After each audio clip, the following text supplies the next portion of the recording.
So Amazon's changing, and as a seller, if you want to survive on the platform, you need to adapt. So let's jump in our time machine and let me take you back to 2010. So let's say it was 2010 and you came onto Amazon and you searched for a product such as a laptop stand. What you would have seen in the search results was just organic listings just like this. You would have seen just organic listings and you wouldn't have seen any sponsored spots, no advertising spots, no advertised listings. Now this was great for sellers that already had organic ranking, but if you didn't, as a new seller launching a new product, you needed to find a way to gain organic ranking. And a lot of sellers were using launch services, they were using giveaway platforms, and Amazon saw this and they saw a great opportunity to actually give sellers the ability to actually launch products using an internal advertising system. And hey presto, in 2012, Amazon launched PPC advertising. For Amazon, they saw a need that sellers had, and they also saw a way that they could make money from this need. So in 2012, if you came back over to Amazon and searched for that same product, a laptop stand, what you would have seen is that there was one sponsored product showing at the top of the search results. And then all of the other listings would have been organic listings. And what started to happen was that Amazon started to make a lot of money, and they realized that money good. So what they started doing was that they started increasing the number of PPC paid spots that were available for sellers. If there's more sponsored spots that sellers can pay for, then there's more money that Amazon can make. So then in 2014, Amazon introduced something called headline search ads. So if you did that same search for laptop stands in 2014, what you would have seen is at the very top of the search results, you would have now seen what we call headline search ads. So this is basically an ad which highlights the brand. So it has a picture of the brand or the logo, as well as highlighting normally 3 main products. Then under that headline search ad, you would have now seen not just 1, but actually 4, normally 3 to 4 sponsored listings at the top of the search results. And as you scroll down, there'd be a few organic listings, and then further down, there would now be even more sponsored listings in the search results. So there's a bit of a trend here, and you could probably see where this is going. But then in 2019, Amazon introduced something called sponsored brand video ads, which I'll show you just in a second. And then in 2020, they introduced the 4-star and above or highly rated sponsored ads as well. So fast forward to today in 2024, if you search for that same product, laptop stand, on Amazon, what you would see is at the top, you'd see the headline search ads. You would then see 3 to 4 sponsored product ads at the top of the search results. And then if you scroll down even further, you will start to see these 4-star and above or highly rated product sponsored ads here as well.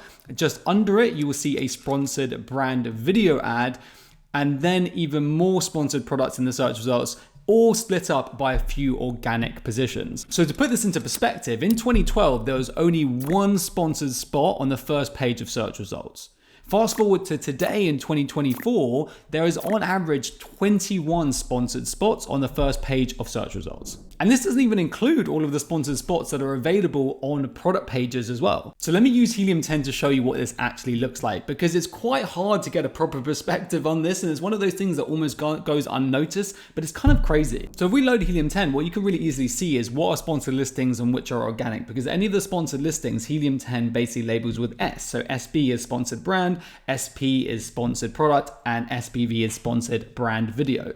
So what we can see here is that the top 1, 2, 3, 4, 5, 6, 7 positions are all sponsored positions. Then underneath it, we have, after those sponsored positions, we have 1, 2, 3 organically ranked positions. Then we move on to the 4-star and above. So we have another 1, 2, 3, 4, 5, 6 sponsored listings. Then we have another 1, 2, 3 organic spots, and then 3 more sponsored listings. So what you can see is that the top of search is now completely dominated by sponsored spots. So if we actually count these, we've got 1, 2, 3, 4, 5, 6, 7, 8, 9, 10, 11, 12, 13, 14, 15, 16, 17, 18, 19, 20, and then they stop, right? So out of the top 31 positions in the search results, 20 of those are sponsored positions, sponsored spots. So 2/3 of the top 30 positions in the search results are sponsored positions, paid for, that you have to pay to be in these positions. So over the last 10 or so years, this has really risen from 1 position to 21 positions in that first page of search results. And the question is that a good or a bad thing? Well, in my opinion, it's both a good and a bad thing. On one hand, it's a good thing because it makes it cheaper and easier to launch new products using PPC. Also, technically, you are less reliant on organic ranking for sales. Even if you don't have or you can't gain good organic ranking for your product, you can still generate really good number of sales and a good profit margin on those sales, provided you can actually get your ACoS low enough and you understand PPC well enough, just through PPC sales. However, obviously you need to be able to understand PPC really well. So if you really understand how to use PPC properly as a tool for your business for selling on Amazon, then actually it can give you a big competitive advantage over your competition who just don't understand PPC as well. On the other hand, is a bad thing because you can't just rely on having a product that performs really well, getting high organic ranking, and then that just maintaining a really high sales velocity. You have to rely much more on PPC now to actually be able to maintain a high sales velocity as well. And what this also means is that basically you have to pay Amazon more and more percentage of your revenue essentially in paid advertising spend. And there's really kind of 2 big impacts that this has had on sellers over the years. Number one, over the years, since Amazon has introduced more of these PPC spots, what's happened is that number one, the percentage of sales that sellers get from PPC ads has slowly increased over time. If you go back to 2012 or when they first introduced it, for most sellers, percentage of sales coming from PPC ads was very, very small, if anything.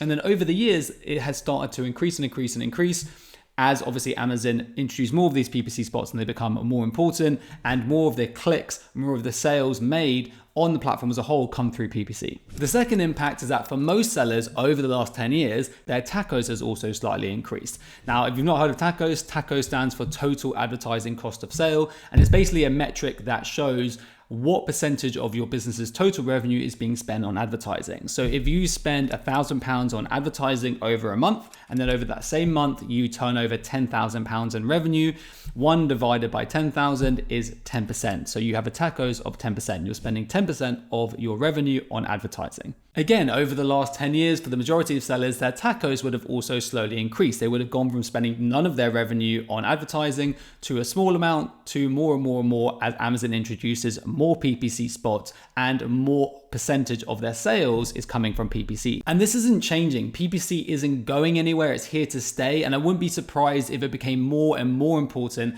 as Amazon introduces more and more PPC spots. Now, if you adapt, it's not a problem at all. But if you don't adapt, this is going to have an impact on your net margins and could actually mean that your business fails. So you need to understand these changes and you need to adapt to them. So what do you need to do and how can you adapt? Well, there's really 3 main things I'd recommend. Number one, you need to deeply understand how PPC works and how to use it. Being a PPC master is what separates average sellers from top performing sellers these days. And if you want to be a top performing seller, you need to become a PPC master. And if you're watching this and you're someone who's thinking of getting started with Amazon FBA, please in no way think that this is me trying to put you off getting started with Amazon. It's not at all. It's just me saying that gone are the days where you can expect to launch a product and see success without understanding properly how PPC works. If you want to see success with Amazon today in 2024, you have to know how Amazon PPC works really, really well. Ideally, have some really good PPC training behind you. And if you're looking for some awesome PPC training, then book a call with us. That's definitely something we can help you with. But regardless of whether it's my training or someone else's, just make sure that you understand how PPC works. So the second thing that I'd recommend that you do is try to increase your profit margins to allow for more PPC spend while still maintaining a healthy profit margin after that PPC spend. That old school advice of aiming for a 30% margin before any PPC spend is, in my opinion, kind of outdated. What I'd recommend instead is that you aim for a 35% margin minimum and ideally closer to the 40% mark before any PPC spend.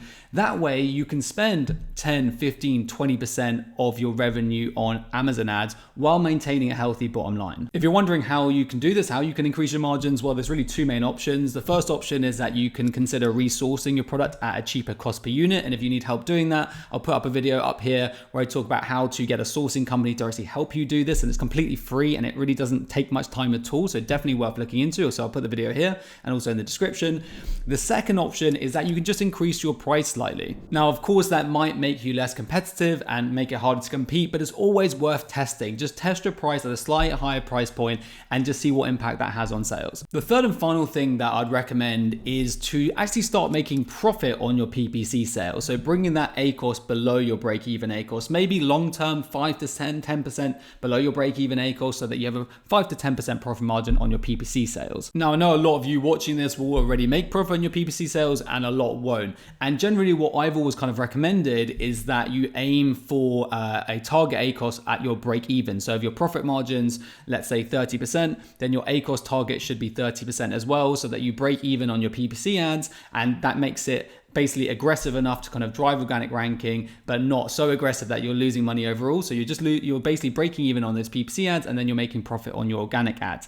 But obviously over time, as Amazon introduces more PPC spots, and they probably will continue to do that, and what that means is that more and more percentage of your sales are coming from PPC ads, you're going to probably need to start making your PPC ads actually profitable, making profit on those actual PPC clicks and sales. And if Amazon does keep on increasing more and more PPC spots, I think that kind of idea of aiming for a break-even ACoS is probably not going to be viable anymore. And I think you're probably going to have to try and start making profit on your PPC sales. Now, I'd love to know what you guys think about all of this. So please do let me know in the comments. Do you agree with me? Do you disagree with me?